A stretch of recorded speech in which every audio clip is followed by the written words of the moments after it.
Guys, we have some updates. From a website called Anime Corner, surely I can trust this website, right? I don't know, but I heard this article. Blue Lock anime producer, answers fan questions. Says he's far from satisfied with adaptation. Okay, all right. Let's see what Mr. 8-Bit Studio. I mean, it's the anime producer, right? And who's it being produced by, actually? We can actually just read the article and find out. Producer Ryoya Arisawa answered fan questions about Blue Lock anime, including whether he is satisfied with the adaptation, the possibility of season 3, oh boy, and the noticeable changes. Noticeable changes? Bro, it's not the same fucking anime. It's just fucking sliding between season 1 and season 2. The anime will conclude with a 2-episode special finale on December 28th. I'm very excited about that though, right? I hopefully they're gonna have like an hour-long feature film, right? 2 episodes combined, and it's gonna be movie quality. Surely that's what's gonna happen, right? Remember what I've been saying. What has been the cope since the beginning of season 2? Guys, they're saving the budget for U20 arc. And then what happens? The trailer came out, U20 started happening, and we realized, ah, shit. They didn't save shit. And then the next level coping was, guys. Surely, the last couple moments of U20 arc will be the most hype moments. So the new cope was, guys, they're saving the budget for the last couple episodes of U20 arc. So, this could be it. You know? This is what we've been coping and hoping for. 2-episode special finale. That's where everything went. Please, don't prove me wrong. The questions were submitted on Blue Lock's official Instagram account. Among the highlights, Arisawa explained the reasons behind the difference in animation between the 2 seasons, how Sai knew about Ryusei Shido, oh that's the manga shit, right, and why he chose him, and he said that he thinks that the anime can continue after season 2 with the fan support. Okay. I mean, it's a can, it's not like a definite, right? But it's really easy. Explain the reasons behind the differences in anime between 2 seasons. Guys, all you have to do is this. 8-Bit Studio, my anime list. Alright? You go here. And actually, it's better to use this on AniChart. Because AniChart will give you 8-Bit Studios, right? AniChart will give you like a pretty good... Oh, hold up, sorry guys. We're in fall 2024, Blue Lock, right? You go to 8-Bit Studios here, and what's nice about this is you can see in a chronological way categorized by years. Count the amount... Sorry, this is AniList, and there's AniChart list here, right? So there's 1, 2, 3, 4, 5, 6, 7, 8 projects they've done. They fucked up Mahoka so bad. Season 3 was so mid. Don't even get me started on Tensura, bro. Right? But notice how on top of a movie, they have this many different projects. All right, let's compare it to back then. Can you see the difference? It's so easy to tell, right? Back in 2022, they only had the Scarlet Bond movie, season 1 Blue Lock. We have like a seasonal anime, I believe, and a 2-episode special. This doesn't even count as like a full project. So it's pretty much just like, this isn't even a project, this is a movie, right? So it's technically 2 fucking seasonal animes, a movie plus some special. And then they covered all this shit in 2024 without increasing headcount, most likely, of the amount of employees that can fucking work. Are you surprised that the quality would fucking drop? Right? What was your favorite part of Blue Lock's production? I like the part where we cut off. Even though the animators worked so hard to add these scenes, we decided to filter that shit out so we can pad our pockets with more money. That was my favorite part. It'd have to be the time spent deepening my understanding of Blue Lock with the author, Muneyuki Kaneshiro, and then creating the script for the anime during our scenario meetings. Both have highly meaningful and positive experiences for me. And listen, I'm coming off this very negative, right? You can tell by my tone how pissed I am, and I am pretty much shooting the messenger right now. I have no clue if this Arisawa guy is the main culprit for why the production committee behind Blue Lock, you know, basically the production committee being Bandai Namco, working with specifically 8-Bit Studios and deciding, you know, how many projects you're gonna take and how much resources you're gonna get into it, right? I don't know if Arisawa is the guy to blame, but let's just kind of like not be hostile. Do you think Blue Lock will have a huge impact in Japan the way Captain Tsubasa did back in the 80s. That's what I believe. The manga did probably. I don't know what the fucking anime. We're creating Blue Lock with the goal of... Also, it's funny that they mentioned Captain Tsubasa. They have a remake of this anime recently, actually. Captain Tsubasa remake. Bro, you haven't seen this shit? Go watch it. Go watch this shit. The remake, dude, it's so hype. Davey Studios is doing it. Davey Productions, I think. They did like a lot of JoJo stuff. And bro, things are moving. Everyone runs. The balls are moving. Like, it's such a fluid show compared to Blue Lock. Alright, with the goal of having such a significant impact, not only in Japan, but also around the world. Well, you're definitely having a significant impact. And that impact is everyone making fun of your dumbasses because it's slide lock right now. Will we ever see a day in the lives of the characters outside of soccer? So slice of life shit. The main focus of Blue Lock has always been the fiery soccer. However, we also aim to depict as much of the characters' everyday lives as possible. They kind of do. At the end of each Blue Lock episode, there's a little bit of like a chibi short, which kind of, you know, talks to, it has like specific characters and it's kind of like slice of life bits. That's kind of like added characterization. With that in mind, we made the decision to produce the additional time, exactly what I'm talking about, shorts at the end of every episode. I do appreciate additional time. It's kind of like a cute way to, you know, show a little bit more of the characters beyond what you see in the anime. How and why does Sai Itoshi know and pick Shiro to play in the U20 match? So I guess in the manga, it was a bit different compared to the anime. Sai Itoshi reviewed almost all of the information and match footage within Blue Lock before accepting the offer to participate in this match. He did this deliberately to determine whether the opponents would work this time. Among the players, he became particularly intrigued by Shiro, who stands out as the most unconventional figure. Sorry, excuse me. Breaking away from the norms of traditional Japanese soccer. See, I thought that I thought that Sai picked Shiro because Shiro had beef with Rin and Sai wanted to like instigate Rin, just kind of like trigger him so he can perform better. Here's the question that matters. Are you happy with the anime adaptation? I am far from satisfied. Okay.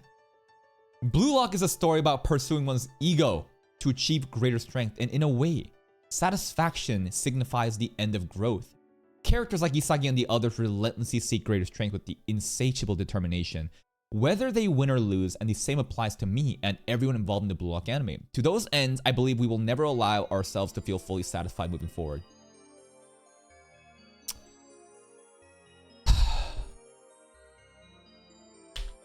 I feel like I'm talking to this guy right now. I feel like I'm talking to this guy right now, bro.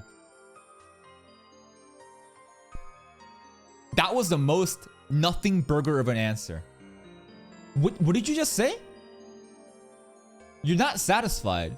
And then he pivoted. Instead of talking about the production value, instead of talking about the elephant in the room, which is the fucking drop in quality, you're talking about the story point of the ego, and somehow, like, we should always pursue better, and that's why I'm not satisfied.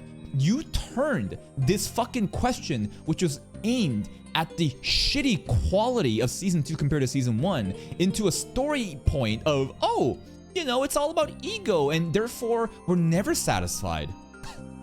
Fucking pussy.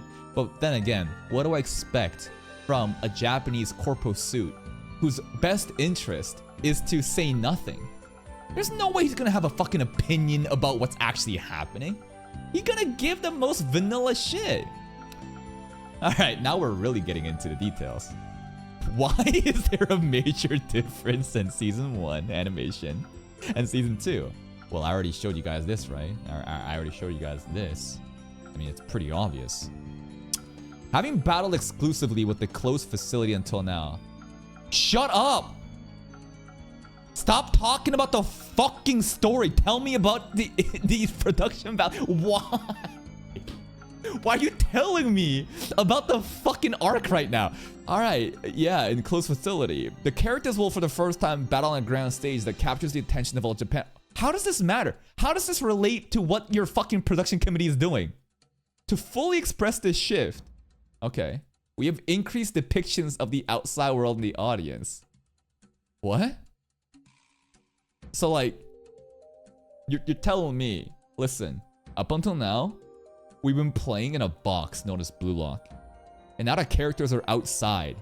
And in order to give that life, we're gonna have like CGI audiences Chigity's mom and sister, Isagi's mom and dad will show up. Okay? What are you talking about though? We're talking about the quality drop-off. Additionally, reflecting on the lessons and feedback from first season, we have enhanced aspects such as monitor work, imagery sequences.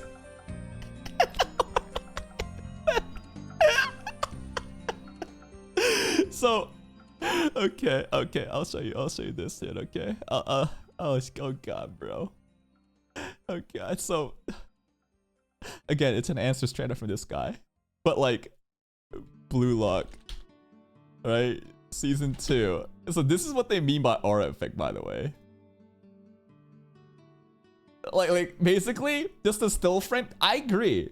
The bold art is good, but it's just like still frames, and you have these fucking, you know, images, you know, just having like more like flashy effects, right? That's it. Which is the most laziest shit possible, right? Like, yeah, it looks kind of cool until you realize that nothing is moving. It's just a still frame, then you have these fucking impact lines, the shadings, and the fucking light to like, to do what though? This is like these specific mechanics he's talking about, the aura effects, imagery sequences, monitor work? I don't know what the fuck that means.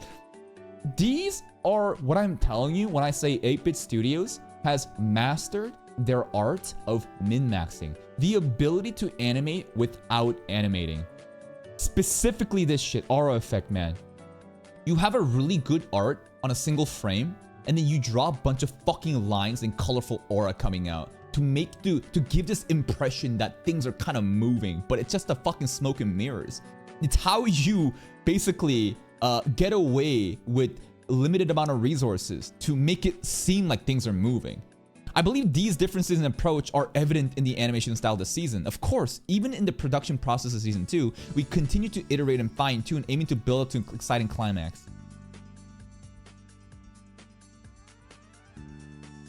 I want you to have an image of this guy, okay? This is the guy talking right now. Jesus fucking Christ. Is there gonna be a Blue Lock Season 3? And will you be a part of Season 3 as well? With everyone's support, I believe we can continue the series. So I kindly ask for your continued support of Blue Lock. Fire these motherfuckers. Fire these motherfuckers, dude. You know how this guy's about to get replaced by Ego? And like U20, once we beat them, most likely, our teams are gonna merge. We need something similar. We need to get rid of this motherfucker, dude. We need to get rid of him and all the lackeys that ruined Season 2. Do you watch soccer yourself? I do watch Japan's national team matches, and occasionally, I'd go to the stadium when invited by friends. Since becoming involved with Blue Lock, however, the opportunities to watch have increased significantly. Oh, this is a nothing break. I don't give a fuck about this. Who do you relate to most within this show, and what has been your favorite memory so far? In terms of position, it would be Anri-chan. The hell is that? Oh, the secretary. Ego secretary. I think I'm most likely Isagi. Despite having more losses than victories, he's always striving for the next win, which I feel is similar to me. Now, what's a win to you, bro? A win is when you get away with putting such a little fucking effort into an anime, but having it still kind of pop off because the story is good enough. I also aspire to be like Isagi. Since encountering this series, I can say without a doubt that my own ego has grown stronger. Yeah, I can tell. I can tell your ego has grown stronger. Look how blinded you are right now. Every fucking answer you give is so shameless. It's a nothing burger. And you act as if you're proud of this shit? This is the most... And going back here, this shit is so disrespectful. Where is this? What was your favorite part of Blue Lock's production? It would have been the time spent deeply my understanding Blue Lock with the author, and then creating the script for the anime. Both have been highly meaningful and positive experiences for me. Have you no shame? Like, if you truly cared about the author and his work, I could not have the audacity to like show my face in front of him. I would be on all fucking fours doing a dogeza apologizing for ruining a legendary manga series. But I can tell that his ego has definitely, you know, improved. Absolutely. Absolutely it has. Favorite character in Blue Lock? I love all the characters, and one of Blue Lock's greatest charms is that every character has something to admirable. If I had to choose one, it'd be Anri... Oh, we already talked about that. I mean, not really. Oh, that was the Onri-chan before. Unless, although she's often treated like a mascot of someone who wants to handle all jobs, she's also driving forth behind the project. Yeah, sure.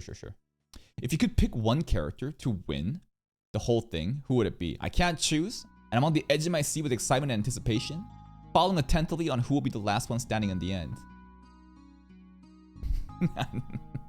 Does he actually watch Blue Lock? Some of these answers, again, it's just so tame. It's just like the most like PR trained, like politicians speak, absolutely no personal opinions, just fucking weaving through everything like a snake. What's your opinion on Nagi-Reo? Both of them are incredibly human and captivating, making it impossible to take your eyes off of them. Reo's a bit emotionally mature and childlike despite pursuing the same dream as Nagi. He ends up demanding that Nagi walk the same path with him. In contrast, Nagi has a more detached perspective. He genuinely believes in their shared dreams and promise, which allows him to choose a different path without hesitation because he truly wants to fulfill it. This disconnect between them is so human and compelling. On top of that, both of their soccer plays are dazzling and cool, which makes them such an amazing duo. I think girls just like the BL between Nagi and Reo, and that's why it's so popular. Oh. We got a link. This is a guy. Ryoya Arisawa is a producer at okay, so this guy's Bandai Namco Filmworks. So this is what I'm talking about. When you want to have someone to complain about the shitty, animation in Blue Lock, it's not the animators. I told you it's the production committee. This is it. This is what I'm fucking talking about. Corporate suits that don't give a fuck about the animes, the manga, the works. They disrespect the author. They say this shit bullshit with a straight face because their pockets are being filled as we're left with the shitty adaptation. It's just, oh my god. Oh my fucking god. I know in the beginning I said let's not be too rude, but I'm over it now, and I'm honestly fucking over it based on these answers. When Rin was introduced, Isagi's progress began to slow down. Do you think Rin is the true main character of the story? Kind of feels that way, not gonna lie. Rather than saying he slowed down, I think Rin's presence has made the wall that Isagi must overcome even larger and clearer. While Rin is certainly one of Blue Lock's main characters in Season 2, I do believe that the true protag of Blue Lock is Yoichi Isagi. Yeah, in the future seasons, I guess Isagi will, have a comeback. Will we get a spin-off about what happened in Spain with Sai Itoshi? At the moment, nothing like that exists, but I would love to see it. A spin-off movie, with the Spain arc would be fucking cool. Are you looking forward to animating Neo Egoist League? This is probably what happens after U20, right? I personally want to see more and more Blue Lock anime, so I'd like to ask again for your continued support that we may continue the series. That would make me incredibly happy. Shut the fuck up, pussy! You want the support? Stop begging for it. Make a goddamn good anime that people want to support. I love how he keeps saying this shit. Oh, I wish that we can make more Blue Lock anime and give it less, fucking quality so we can fucking pickpocket all the money. So please support the Blue Lock. We really appreciate it. Shut the fuck up.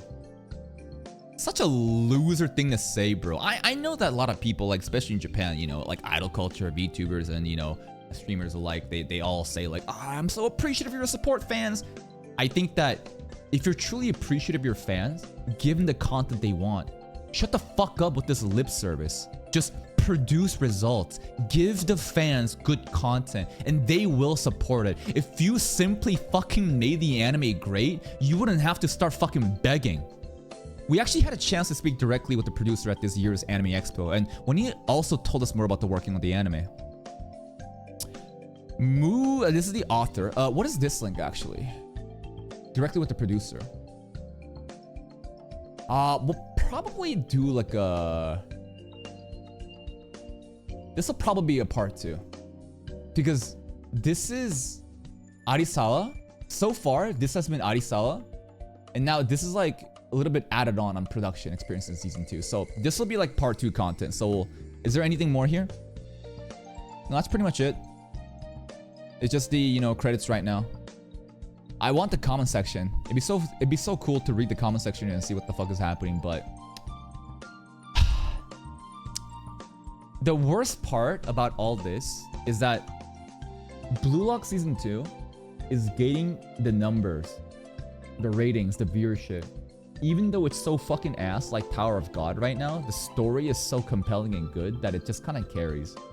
So it's frustrating that, like, despite the fact 8-Bit Studios and Bandai Namco and the production committees that worked on this shit are just butchering the adaptation of the U20 art, the fact that they're getting away with it, that upsets me. It's just like, goddamn.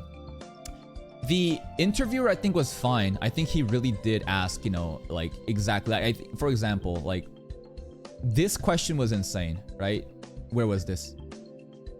Are you happy with the anime adaptations? And these two questions are fucking insane to me. Because this motherfucker